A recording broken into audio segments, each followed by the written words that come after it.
Hola, ¿qué tal? ¿Cómo estamos? Buenas, Hola. Roberto. ¿Cómo va? Bueno, otra vez en la vida escuchando cuánto vale el dólar y qué va a pasar con el dólar. ¿Qué va a pasar con el dólar? Ayer se habló mucho del dólar blue, paralelo, el que se vende en las cuevas, que mueve, no sé, 2 millones de dólares, 3 millones de dólares. Y no se habló de los otros, de los dólares financieros que pueden mover 100 millones, 200 millones, que mueven muchísimo dinero, que ayer movieron muchísimo dinero y que no subieron. Es decir, subieron hasta el mediodía y después bajaron. Hay 2 dólares de esos, uno se llama MEP. Vos, le decís al banco, quiero comprar tales bonos, el banco compra los bonos, después los vende y tus pesos se convierten en dólares. El otro se llama contado con liqui, que hace lo mismo, pero te deja los dólares en una cuenta que vos tengas en el exterior, si tenés cuentas en el exterior. Ambos dólares subieron hasta el mediodía, hasta que el gobierno intervino y los bajó. La diferencia fue mucha entre el máximo y el precio que quedó. De hecho, el MEP quedó abajo. El MEP ayer bajó. Es decir, ¿cuál fue el que más movimiento tuvo? El MEP. ¿Qué pasó con ese? Bajó ayer. ¿Sí? Es decir, subió hasta 270 y cerró en 244. Es decir, que bajó 26 pesos desde el pico máximo, con lo cual hay gente que compró ese precio y después perdió. ¿Cómo se para una corrida? Eso, haciéndole perder plata a la gente por ahí 2 o 3 días seguidos. Entonces, esos jugadores dicen, bueno, ya está, ya entendí, ya perdí suficiente, y se van. Para eso hay que tener espaldas, ¿no? Hay que tener dólares. Pero la verdad es que los principales dólares ayer terminaron o empatados, como el contado con liqui, o bajando como el MEP. Y no vi que fuera título de los medios, sino que el título fue el dólar negro, que sinceramente, vos podés decir chiquito o grande.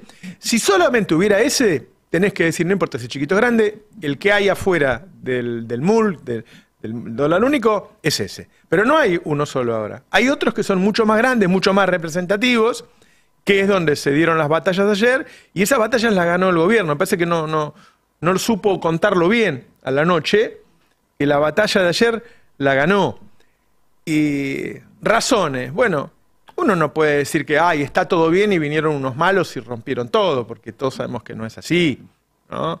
El gobierno tiene problemas políticos, económicos y financieros. Dicho esto, la verdad es que hace 10 días la noticia era que la inflación mayorista había bajado al 5%, había bajado fuerte, y que el Fondo Monetario Internacional se aprestaba a adelantarle desembolsos a la Argentina de ese préstamo que pidió Mauricio Macri y que estaba la posibilidad cierta, yo estoy seguro de que va a suceder además, de que el Fondo Monetario Internacional adelante bastante dinero. El máximo que podría adelantar son 12.600 millones de dólares.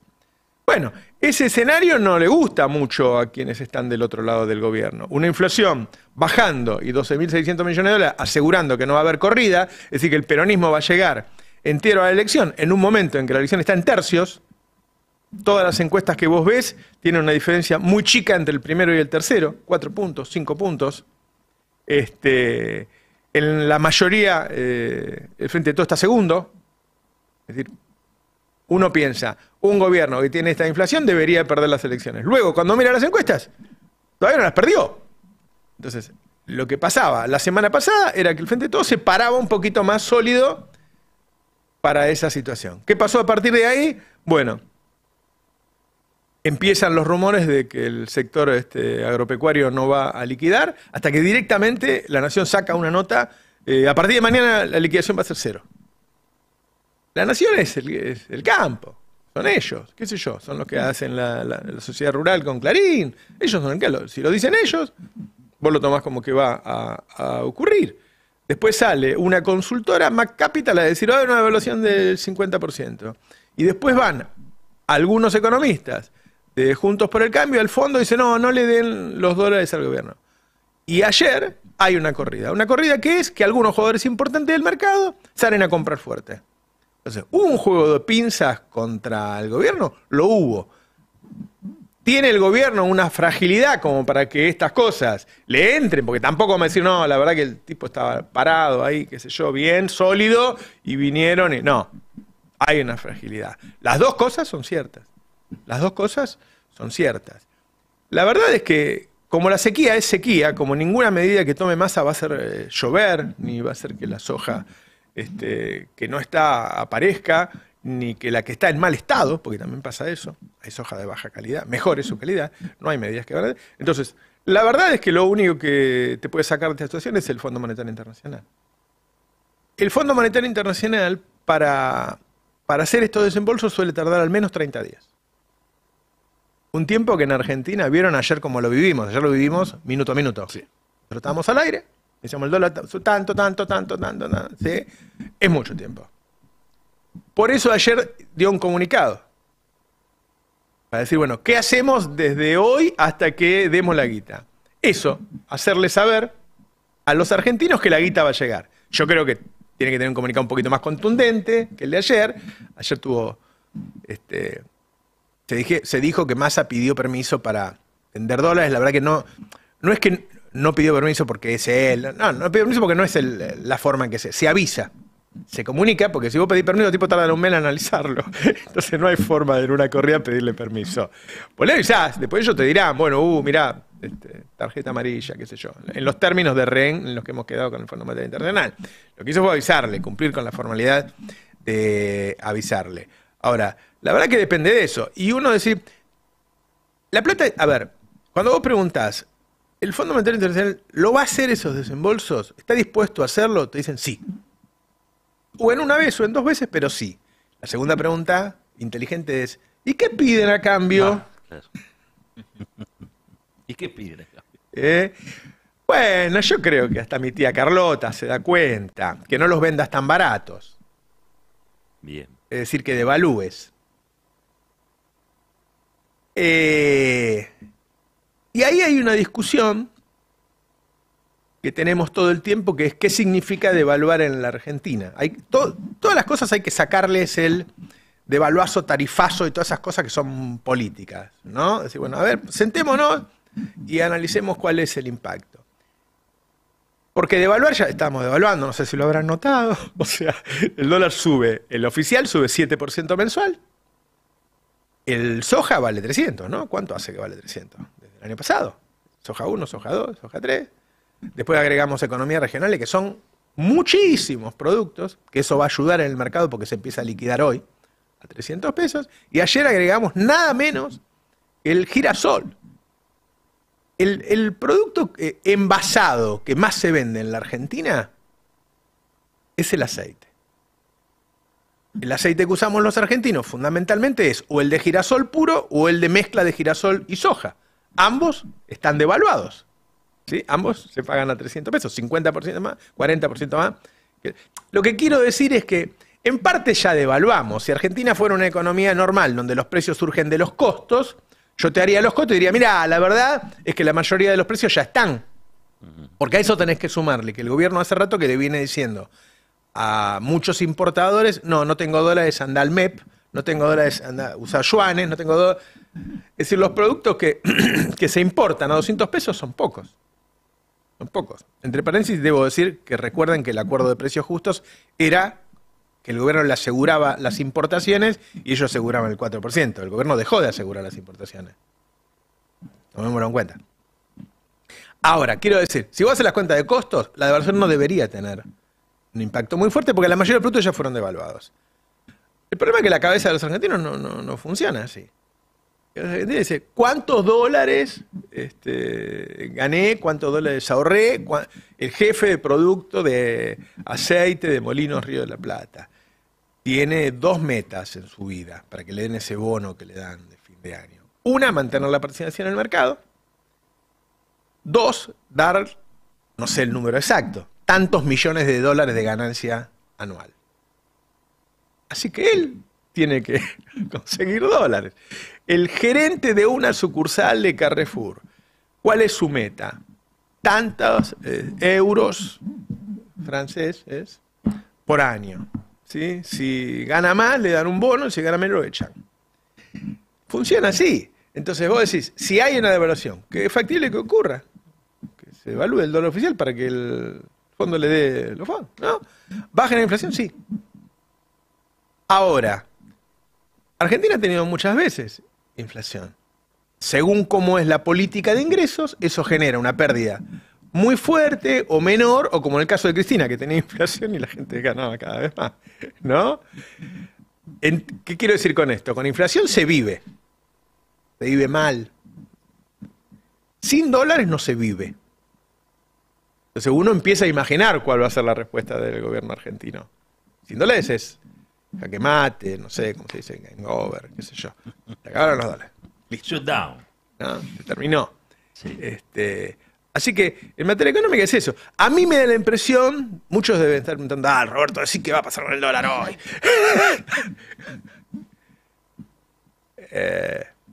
Si yo, a ver, ¿qué haría yo? No vamos a decir qué haría yo hoy. A esta hora. Si tengo pesos y un plazo fijo UVA. Está atado a la inflación. ¿Sí? En el próximo año la inflación va a ser muy alta. Va a ser alta esta. Si llega a ganar la derecha va a ser más alta porque van a devaluar a 500 pesos. Sí. No hay forma de que no sea alta. Es decir, un plazo fijo UVA no el tradicional te va a dar en los próximos 12 meses 120%, 130%, no sé. Bueno, el dólar no va a subir 120, 130%, más que el año que viene va a haber un superávit comercial enorme. ¿No? Vos decís, bueno, pero puede hacer un pico. Sí, siempre puede hacer un pico el dólar. En el 2020 el dólar llegó a 200 pesos, no sé si se acuerdan. 200 pesos de ese momento son 700 de hoy. Pero era un dólar de pánico. 500 pesos es un dólar de pánico. ¿Qué quiere decir dólar de pánico? Y no... Si vos me decías a mí a 500 pesos, ¿qué haces? ¿Comprás o vendés? Vendo.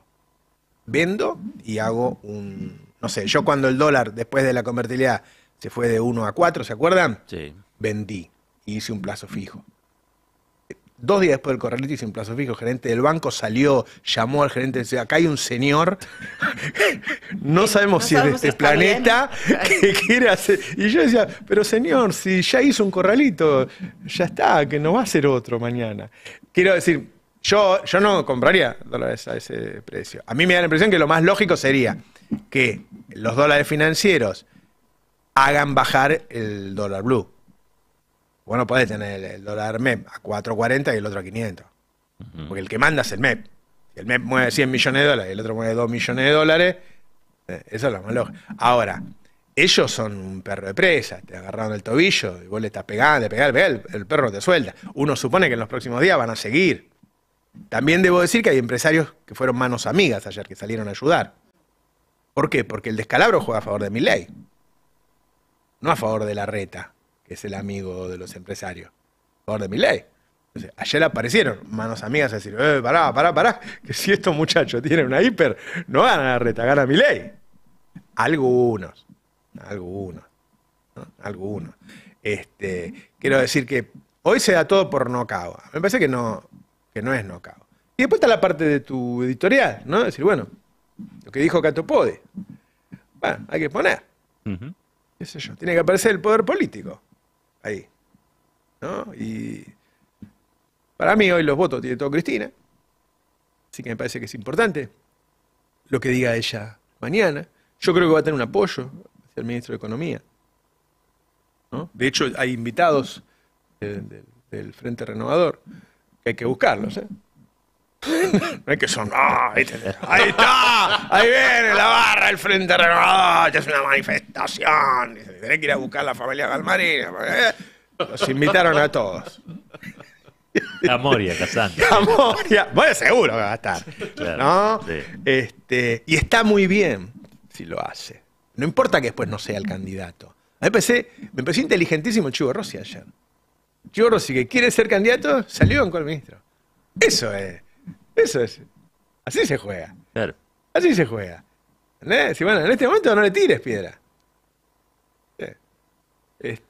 Así que me parece que lo que ocurra en materia política también va a ser importante. Estaba pensando en la vuelta de la vida. En ese teatro, Cristina Fernández de Kirchner hizo muchas cosas. Entre ellas, ayer recordamos, lanzó la ley de medios. ¿Quién estaba ahí? ¿Quién era el jefe de gabinete?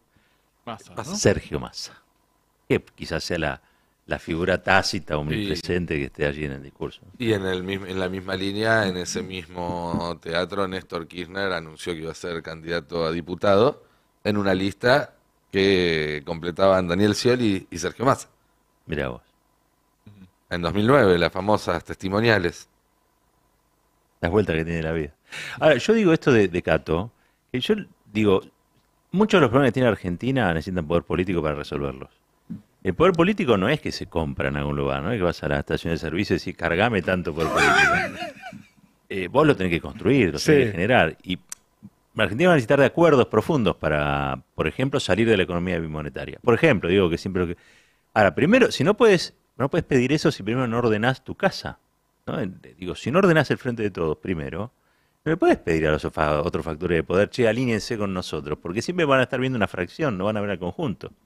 Entonces me parece interesante lo que dijo Cato. ¿Viste cuando alguien dice, che, es una obviedad? Y sí, pero alguien lo tiene que decir. Claro. Porque si no te lo dice Clarín, te lo dice La Nación y te dicen otras cosas. Entonces, bueno, alguien tiene que decir lo que dijo. A mí me pareció siempre muy sensato. Sí, muy sensato.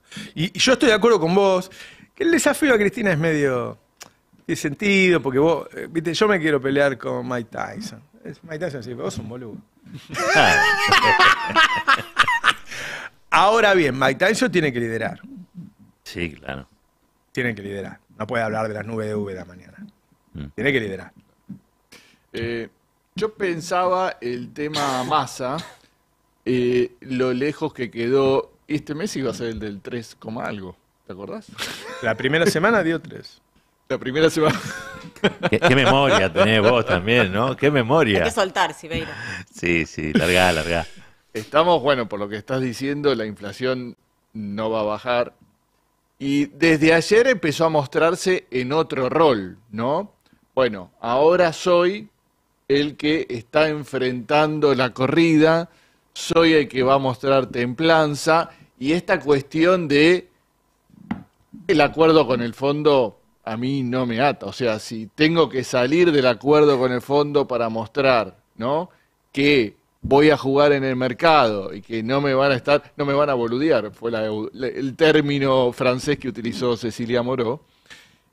Acá estoy, ¿no? Me parece que ese es el rol que ahora adoptó, ya no es el 3, y pico de inflación, sino Yo soy el tipo que le pone freno a esta corrida. Bueno, de hecho pasó desapercibido en si el lo medio. llega a lograr, sabe cómo te lo va a vender, ¿no? Obvio. Sí. Otra que fuerza bruta. Pasó desapercibido en medio de todo el quilombo, pero ayer se terminó el acuerdo de Guzmán con el fondo. Dejó de existir, ya está, no está. Venía en una larga agonía porque cada vez estaban más difíciles las metas y vos una meta podés reprogramarla o cambiarla, 2 metas podés dibujarla un poco, cuando no cumplís ninguna tenés que sentarte a renegociar todo. Pero además con el acto de intervenir en el mercado secundario, de intervenir en el mercado de bonos para bajar los dólares paralelos, que era una de las condiciones de lo que no se podía hacer, el acuerdo quedó oficialmente caído. Era lo que venía pidiendo Cristina. Habla mucho del fondo eso, ¿no? No, bueno, más vale que no. Que se rompió el acuerdo y el fondo salió a decir, sí, está todo bien, vamos para... Sí. Digamos, eso habla de que ellos tampoco pueden dejar caer a la Argentina muy gratuitamente. Es pero que también quiero decir que echar la culpa de lo que pasa hoy al fondo, si nosotros no estamos cumpliendo ninguna de las cosas que pide el fondo. Eso quiero decir, ¿entendés? Es decir, si las estuviéramos cumpliendo y va todo mal, nos dice, ¿ves que haciendo lo que dicen estos hijos de puta nos va mal? La verdad que no hacemos nada de lo que nos dice el fondo. Ayer se terminó, ya está, listo, ahora estamos totalmente fuera del acuerdo con el fondo. 2 fuentes de, viste como dice, el señor que le sirve el café a Cristina y el señor que habla todo el día con Cristina y qué sé yo. Yo les pregunté, che, esto de que Kicillof fue a ver a Scioli, ¿quiere decir que Scioli ahora es el plan B? ¿Qué me dijeron los dos? A ver. No. Que tampoco es el A, ¿no? ¿Y qué tan firme es ese no? Claro. No. No, me dijo, no te olvides de Guado. Claro. Ah, Y ahora a las 9:30 voy a hablar con Capitanillo, que está Sí. con todo. ¿Quiere jugar? ¿Quiere jugar? ¿Quiere jugar? No puede ser que la rebeldía la exprese Milei, la rebeldía es a favor de los trabajadores y qué sé yo, está con todo, y el hombre tiene credenciales. Cristina lo aprecia mucho. Cristina lo aprecia mucho. A ver, lo único que sé de lo que piensa Cristina, incluso un poco diferente, está bueno que haya varios.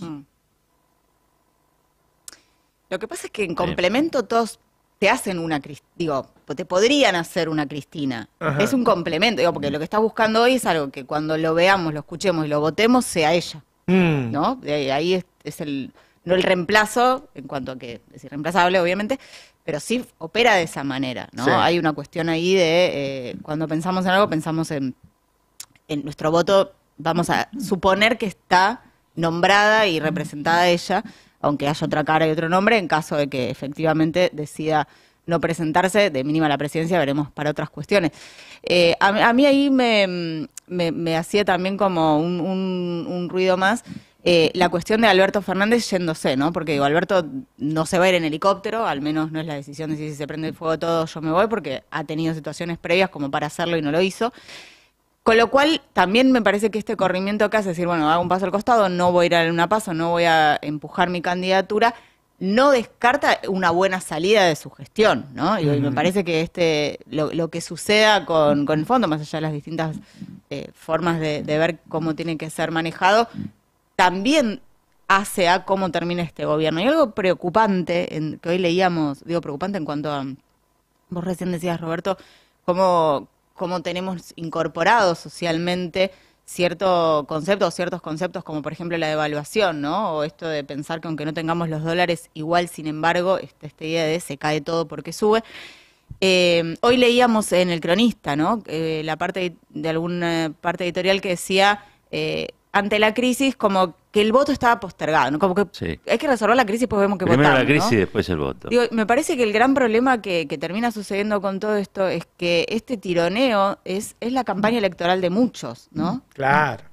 Y entonces creo que el problema no es solamente, desde ya es primero llenar la heladera, pero después es cómo representa las distintas opciones electorales lo que está pasando en estos días en materia de economía. Es que es la peor manera de hacer campaña electoral, porque van 3 economistas del PRO Claro. al fondo a decir no le presten plata a la Argentina.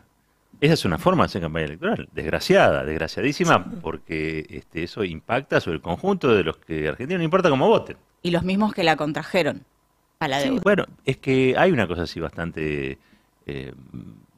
yo siempre me acuerdo, viste, algún dato de la historia que a veces me permite entender algo. Esto viene desde el fondo de la historia. Si vos vas a la batalla de la Vuelta Obligado, arriba de la flota anglo-francesa venían argentinos. Claro. Y era la guerra por los ríos interiores, la guerra por el Paraná, no por la hidrovía, digamos, no era la guerra por el Paraná. Entonces, desde el fondo de la historia vos tenés tipos que están dispuestos a hacer miércoles el país con tal de favorecer sus intereses. Bueno, los ingleses después de perder se quedaron acá, ¿no? Es que se fueron. Sí, se sí, quedaron claro, varios y se tomaron quedaron el té bastante. con Mariquita Sánchez de Tonce. Sí. O sea, la otra No vez, sé. en la década infame, había directores británicos en el Banco Central de la República Argentina. Claro. En la década infame. Sí. Por eso es infame, ¿no? Porque a veces dicen, ¿por qué le dicen así? Sí. Bueno, Entre otras cosas, la ¿no? relación con los ingleses era aún más impúdica Sí, que con los norteamericanos. Totalmente. Lo tenemos a Ari Lijalad, que lo quiero sumar por algo que está ocurriendo que a mí me parece que tiene tremenda importancia en este momento. Hola Ari, ¿cómo estás? ¿Cómo andan? ¿Qué haces, Ari? Bien, muy bien. Che, está pasando algo en el tema del juicio político que parece que no tiene que ver, pero sí tiene que ver, que es que está sirviendo el juicio político porque se empiezan a pelear entre ellos, se empiezan a denunciar de cosas muy graves y estamos hablando de la cúspide del Poder Judicial, de la Corte Suprema de Justicia. A ver, para ponerlo, darle la importancia que tiene, de la que podría decir si Cristina realmente está proscripto o no. De eso estamos hablando, de la última instancia. Contame un poquito qué es lo que pasó, Ari. Bueno, primero resaltar esto que vos decías, que había una crítica a que se estaba haciendo el juicio político con una estrategia equivocada, que era enjuiciar a los 4 cortesanos a la vez, porque eso iba a hacer que se abroquelen y se defiendan entre ellos en términos corporativos. Bueno, lo que está pasando es que no, es que se ve que la estrategia fue buena, porque cuando se empezó a investigar lo que sucedió con la obra social del Poder Judicial, empezaron ahí sí a tirarse entre los miembros de la Corte Suprema con carpetazos uno a otro.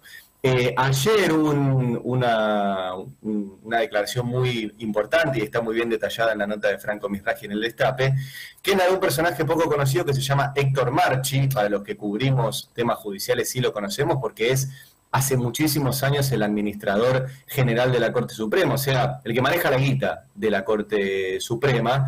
Y lo que declaró Héctor Marchi es que los miembros de la Corte Suprema están prácticamente encubriendo los desfalcos económicos dentro de la obra social de los judiciales.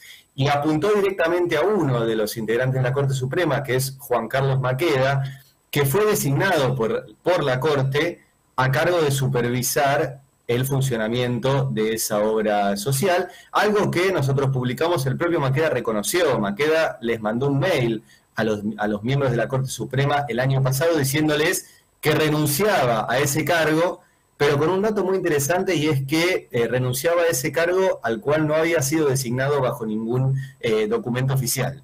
Lo cual muestra también cómo se maneja la Corte Suprema, o sea, le dieron la administración de una obra social enorme a alguien sin designarlo formalmente.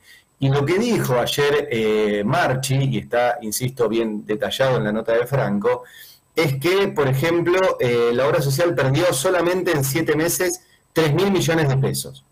Una pérdida de 3.000 millones de pesos. Lo otro que dijo Marchi es que él denunció toda esta situación y fue desplazado de su cargo. Esto es importante, y de hecho nosotros también lo publicamos, porque Lorenzetti votó en disidencia de desplazar de su cargo a Héctor Marchi después de que informó esto, y básicamente les dijo a los otros 3 integrantes de la Corte, a Rosati, a Maqueda y a Rosenkrantz, que son unos corruptos, porque están encubriendo un informe que muestra todo este tipo de irregularidades. Y la otra cuestión importante que denunció Marchi ayer es que está sufriendo aprietes, amenazas y seguimientos por parte de Silvio Robles. Ustedes se acordarán que hablamos mucho de Silvio Robles porque es la mano derecha y el que maneja el despacho del presidente de la Corte, Horacio Rosati. Entonces, bueno, en medio de toda esta corrida bancaria que ustedes hablaban ayer, que obviamente se lleva la atención, lo que vemos es que está quedando al desnudo la interna de la Corte, y que, como vos decías, no solo es la última instancia en torno a las causas de Cristina, es la última instancia en torno de cualquier discusión que se judicialice en materia económica. O sea, estos jueces son los que van a definir cuestiones, por ejemplo, como mencionaba recién, como si hay un corralito, si hay alguna cuestión vinculada al dólar, a los fondos del ANSES. O sea, finalmente es la última instancia de decisión en materias de alto impacto económico también. Empezaron las denuncias contra Massa, no sé si habrán visto que le caen, todos los días le aparece una denuncia, sé que ya no lo consideran amigo. Le quería dar más importancia al personaje, a Robles, porque Robles es el primero de los chats con D'Alessandro, es el que le dice cómo tiene que actuar para que la Corte falle a favor de Larreta en la discusión de la coparticipación. Es decir, y Robles es Rosati, para ellos, que son los que trabajan en judiciales habitualmente, Robles es Rosati. Cuando hablas de Robles, hablas de Rosati. Sí, 100%. O sea, Silvio Robles es el que está a cargo del despacho de Rosati. Es un personaje particular porque no es abogado, ¿sí? Es alguien que se dedica a la comunicación, pero ha tomado un poder muy fuerte dentro del despacho de Rosati y efectivamente no solo le administra el despacho, sino que incluso interviene en causas judiciales. Y aparecía justamente en los chats que se filtraron presuntamente del celular de Marcelo D'Alessandro, coordinando entre el ministro de Justicia porteño y la Corte Suprema qué hacer en la causa por la coparticipación de los fondos. Y acá el administrador de la Corte, Héctor Marchi, lo denuncia, le dice que lo está amenazando, que lo va a mandar a Siberia. Siberia es, básicamente lo va a mandar a una cueva si sigue denunciando irregularidades en la obra social del Poder Judicial. Ahí, Ari, 2 cosas también para sumar. ¿Cómo estás? Por un lado, que cada vez más Supremos dicen que tienen duplicaciones de celulares y demás, ¿no? Como se puede suponer cubriéndose de posibles nuevas filtraciones. Y por otro lado, que la persona acusada en Misiones de estos también de estas filtraciones pidió ser testigo protegido, declarar en realidad como arrepentido. Con lo cual, eventualmente podría salir más información de lo que hasta ahora se conoce de este intercambio en el que estaba, como vos decías recién, Robles, que también está involucrado en el juicio político.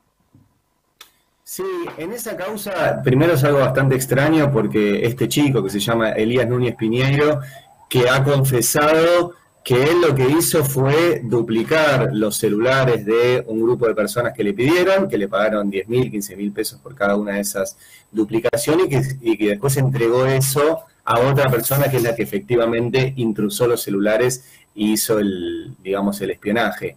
Desde Clarín, La Nación, etcétera, están intentando mezclar las cosas, porque no es lo mismo meterse en un chat que alguien que sacó un número de teléfono a nombre de otra persona, digamos. No se puede espiar a Rosati sacando un número de celular a nombre de Rosati. Se puede molestarlo, se puede hacerle una operación, hace que le llegue una deuda de la empresa, pero eso no es espionaje porque no hay forma de espiarlo porque es un nuevo teléfono. Lo mismo, entiendo que han denunciado Rosenkrantz y Lorenzetti también, de que alguien anda sacando líneas a nombre de ellos. Lo que hay que ver efectivamente, a mi entender, en el caso de los celulares de los jueces es qué hicieron esos jueces después, porque según declaró este chico, la persona que lo contrató para buscar infidelidades o cosas con las cuales pudiera presionar a esos jueces.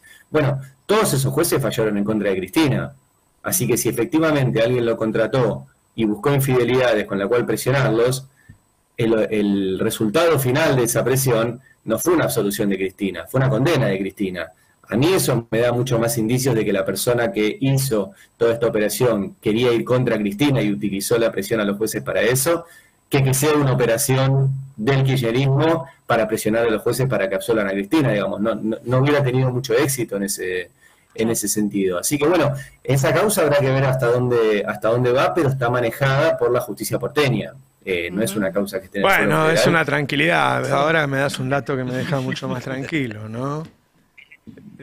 Bueno, Es muy bueno el dato que aportás, porque yo vengo siguiendo la posición del Grupo Clarín al respecto, entonces lo siguen a este muchacho diciendo, bueno, ahora en cualquier momento va a decir que atrás de esto está el kirchnerismo, porque espiaron a todos los jueces que tienen relación con Cristina. Y lo que está diciendo Ari, sí, los espiaron, pero los tipos terminaron fallando en contra.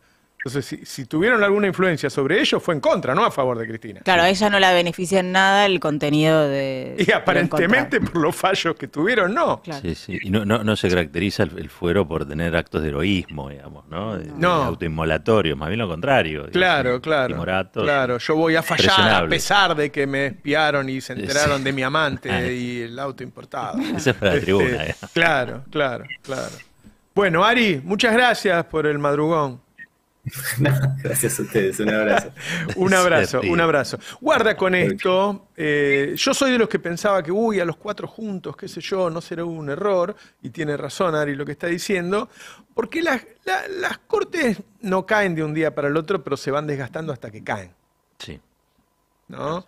Y esto está generando un desgaste que hay que hacerse el boludo para no enterarse de esto, ¿no? Sí, lo que estábamos hablando hace un ratito en el programa. Si no hubiera estado la Comisión de Juicio Político investigando, todo esto hubiera quedado tapado, no nos hubiéramos enterado de nada. Absolutamente. Y ahora está el tipo diciendo que hubo una tremenda irregularidad, hay un montón de millones de pesos ahí que no se sabe qué es lo que pasó y hay una interna entre los propios jueces de la Corte, es un escándalo. Pero ¿no? lo que publica Ari todo el tiempo, Ari publica cada fallo de Rosenkrantz a ver si fue cliente o no. Son todos clientes. Sí. Y está lleno de fallos a favor de Clarín. ¡Ahora! Es una corte privatizada. Era el abogado de Clarín. Y el tipo está fallando a favor de Clarín. Este tribunal oscurantista es también reflejo de una época, ¿no? El endeudamiento es uno de los legados macristas. El otro es esta corte de porquería que tenemos. Cualquiera de las soluciones que necesita la Argentina necesita otra corte. Claro. A ver, Roosevelt cuando sale del patrón oro y saca a Estados Unidos, no a Argentina, del New Deal, ¿no? De lo que fue la crisis del 29, necesita una corte que lo acompañe. Por lo menos durante un tiempo lo acompañó. Néstor necesita una corte que lo acompañara también para salir de lo que fue la mayoría automática de los 90. cada vez que un país decide dar un salto en calidad para la calidad de vida de su población, mejorar, etcétera, necesita una corte que acompañe sus precios de cambio. Esto es cualquier cosa. Esto es garantizar los negocios a Clarín, esto es garantizar los negocios de la Argentina corporativa. Yo no sé cómo se dejan manejar por un señor que tiene un operador todoterreno que presiona incluso al que era nada más y nada menos que el administrador de la Corte. Dice, me amenazan, me quieren mandar a Siberia, me presionan. Es el presidente de la Corte de un país, la Corte Suprema de un país. Sí, pero Es una vergüenza. además digo, si tanto supieron que hubo negociaciones entre los dos poderes del Estado en su momento, para el 2x1, el Ejecutivo y el Judicial, y que eventualmente también entre una parte de la Corte y lo que tuvo que ver con el fallo por la coparticipación, efectivamente de ahí para abajo tenés viciado todo el Poder Judicial. Tenés viciada la casación, tenés viciadas los tribunales federales, tenés viciadas las fiscalías. Digo, cambiar la cabeza de la Corte es lo que te hace justamente la reforma del Poder Judicial que no se pudo hacer con ese nombre. Ujú. Bueno, hablaba recién de que esto está manejado, por ejemplo, del Poder Judicial de la Ciudad de Buenos Aires. Es una justicia feudal. El Poder Judicial de la Ciudad de Buenos Aires, la Ciudad Cava, es una justicia feudal también. Bueno, Cava es feudal. Cava es un feudo también. No se le dice feudo porque es de ellos. Claro, ellos, ¿No? los que dicen cómo son las cosas tienen Ellos- un feudo, pero no lo dicen. así. Exactamente. Sí, ¿no? sí. Yo el otro día se lo dije a alguien de Juntos por el Cambio. Me dice, no, bueno, pero no es siempre la misma persona como en Trump. Claro, a ver a alguien que sea la misma persona. Pose, ¿lo conoces a Pose? Le digo, Está bien. Pose. Sí, sí. O sea, si querés, pero igual no hace falta, porque se le llama feudo a San Luis y no es siempre la misma persona. Tipo, van cambiando. ¿No? Entonces, si son ellos, no es feudo. La semana pasada, no, Ahora, la los tipos anterior, manejan todo, manejan el Poder Judicial, manejan el Poder Legislativo, manejan todo. Todo. Son los dueños de la Ciudad de Buenos Aires. Sí. Hacen edificios, construyen, También. Grúa. los venden, tienen la inmobiliaria. Sí, sí. Pero ahí no hay allanamientos en esa inmobiliaria. No. No, y fíjate además que Rodríguez Larreta viene gobernando la ciudad hace 16 años, 8 como el que Jefe de hacía gabinete de jefe de Reposera gabinete y de 8 Macri, sí. y 8. Y es una ciudad que con todos los recursos que tiene sigue teniendo una diferencia de casi 10 años en la expectativa de vida, depende en qué barrio naciste. Que es una ciudad que a pesar de todos los recursos que tiene sigue dejando a decenas de miles de chicos sin vacante en la escuela pública todos los años. Que es una ciudad que a pesar de todos los recursos que tiene, que de ser muy fácil de abarcar, porque podés llegar de una punta a la otra en ¿cuánto? 1 hora y media, si hay mucho tránsito. Tenés 20 veces más posibilidades de que te maten de manera violenta si vivís en un barrio que en otro. ¿Sí? La cantidad de muertes cada 100.000 habitantes de Barracas, Parque Patricios, La Boca es más alta que en Moreno o en General Rodríguez. La cantidad de muertes cada 100.000 habitantes en Villa Devoto, Villa del Parque o Recoleta debe ser más baja que en el Vaticano. Entonces... Pero para enterarte de eso, tenés que escuchar el Destape. Es el Porque único si no, lugar. no te enterás ni en pedo. Es el único lugar, ¿eh? Si no, no te enterás ni en pedo. Como todo feudo maneja los diarios también. Reconozcamos que el tema de los medios lo maneja bien. Eso sí. En Son términos eficientes. sí, en términos de Bueno, lo imagen, puso en total. presupuesto, digo, la parte de pauta para su campaña, Es que además de la coparticipación, está en el presupuesto de la Pauta, ciudad. en radio de Quitilipi Chaco te dicen, usted, señor de Quitilipi, ¿vio qué linda que está la vereda? Y el de Quitilipi sale a la vereda y dice, pero yo no tengo vereda. Ah, no, hablan de Cava. Dice, Claro, ¿por no qué es- hablará de Cava este muchacho que tiene una radio de acá del barrio, qué sé yo? No sé, viejo, ese. ¿Viste? Por ahí Tiene una policía brava también, ¿no? Que es algo típico de los feudos. tiene una también, policía. ¿no? Claro, no, y Brava. no podés tener un feudo sin policía brava. Claro. Un país unido por la radio.